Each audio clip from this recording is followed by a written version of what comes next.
This is the second lesson in a two-part series on constructing fighting positions.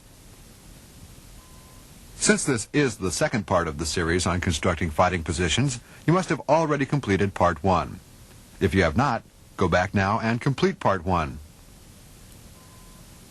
Everyone needs protection.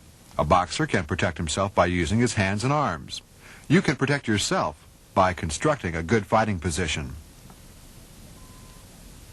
By the end of this lesson, you will have learned valuable information on constructing a fighting position.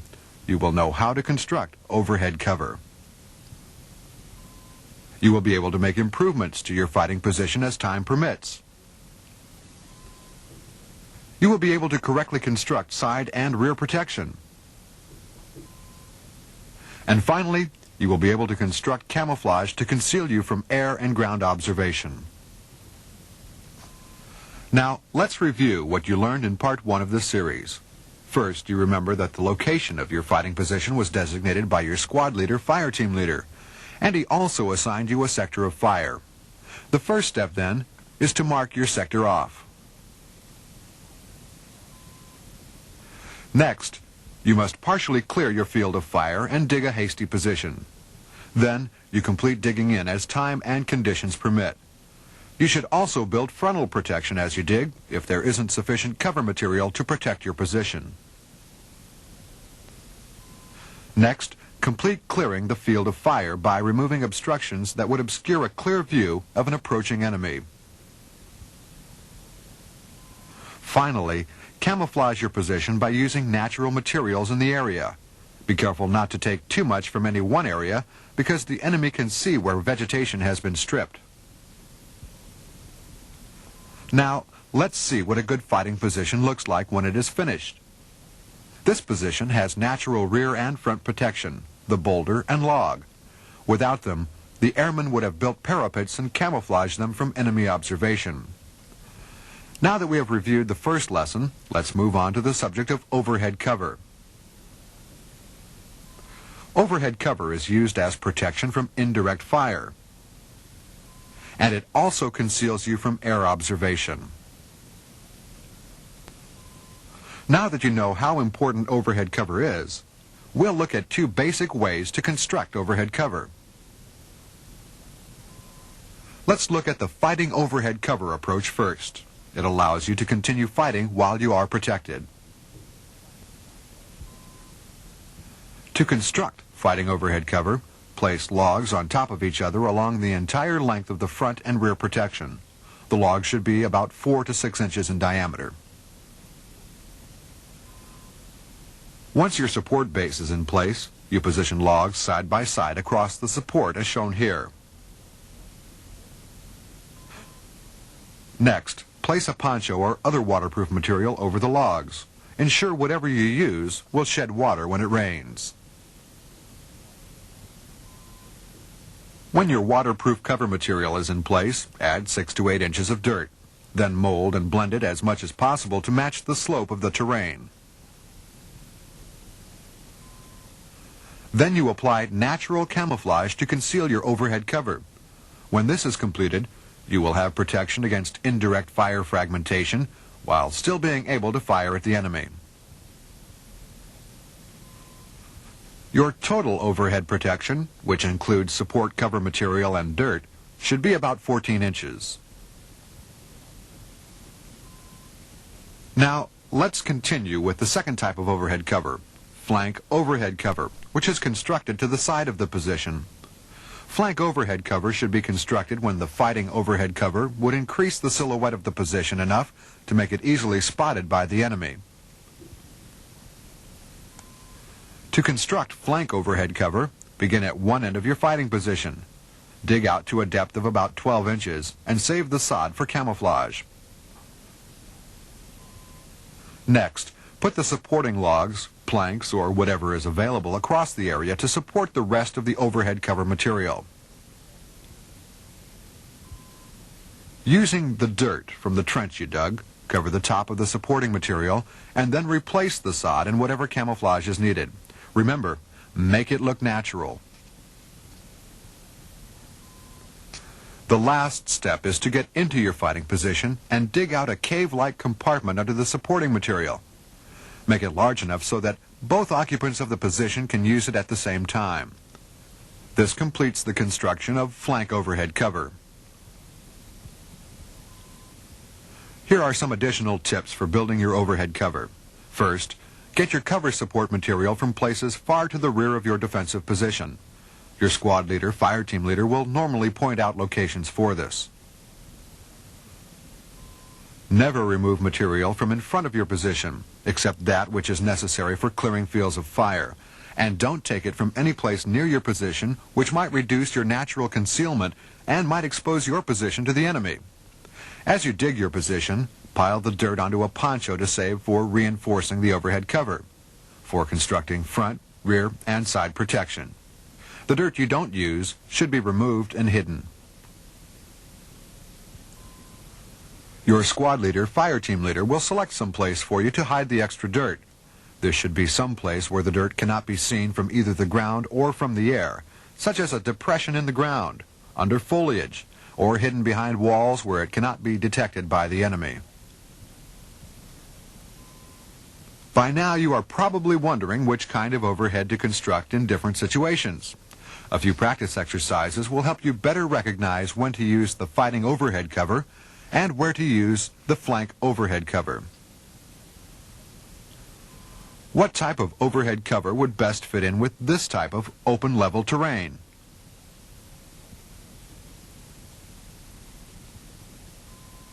In open terrain, you should normally use flank overhead cover to blend in with the terrain. Now look at this illustration. Here you are in the edge of a wooded area with trees and vegetation to the side and behind you, and overhead as well. What type of overhead cover would easily fit into this terrain?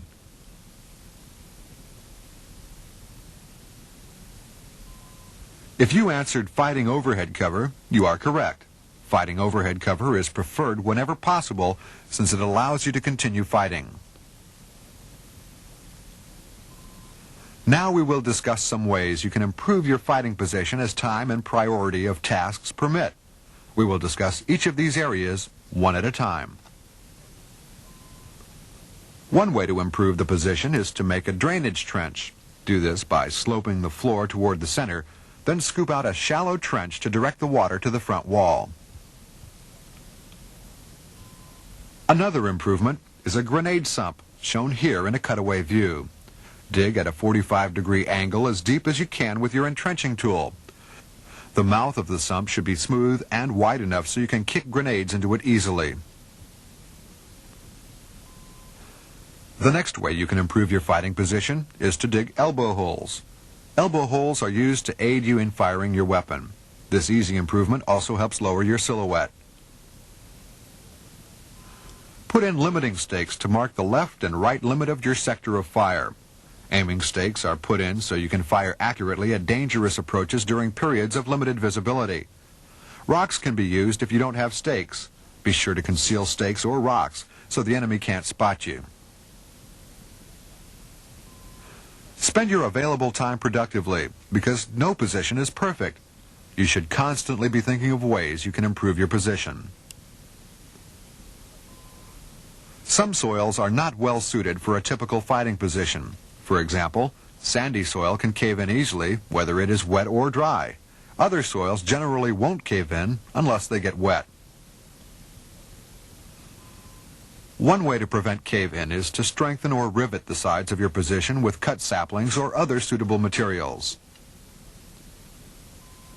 These materials might include such things as shell casings, ammunition boxes, sandbags, scrap metals, chicken wire, corrugated metal, scrap lumber, and the like. Of course, any riveting will be only as good as you make it. So far, we have learned several ways to improve your fighting position. It's time for a practice exercise to review what you've learned. What are some improvements that could be made to this fighting position? Press the restart button to continue the program. These are just a few of the improvements you could have identified. Hopefully, you identified several more than these. Now let's look at fighting position variation.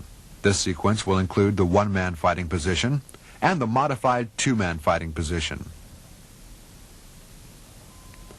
The one-man fighting position can be used when the terrain and sector coverage dictates its use. It is most commonly used by the squad leader to centrally position himself in the squad. It can be used by other members of the squad when directed by the squad leader. The standard two-man fighting position that you have learned to construct covers sectors on both sides of the position. It also allows better communication and gives you a better chance of receiving aid from a buddy. Although the two-man position is standard and the most often used, it isn't always the best in some situations. One reason is that you may not be able to cover your sector of fire. Now we will explain the modified two-man position. You can modify the position by extending one or both ends of the position along the sides of the frontal protection. This allows maximum observation and fields of fire to the front. The additional space is also useful during rest or sleep periods, since one person can observe and cover the entire sector of fire while the other rests. Another advantage is that if you receive suppressive fire from the front, you can move back to gain the protection of the frontal cover like you would in the standard position. By moving about 1 meter, you can continue to select and engage targets to the front during lulls in the enemy fire.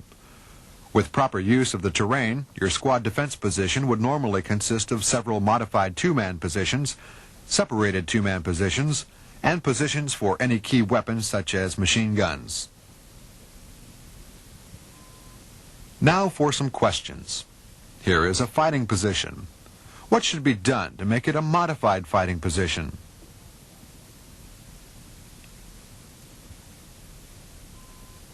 If you answered that one or both ends should be extended around the frontal protection, you are correct. There are two ways a person can shoot from a modified fighting position.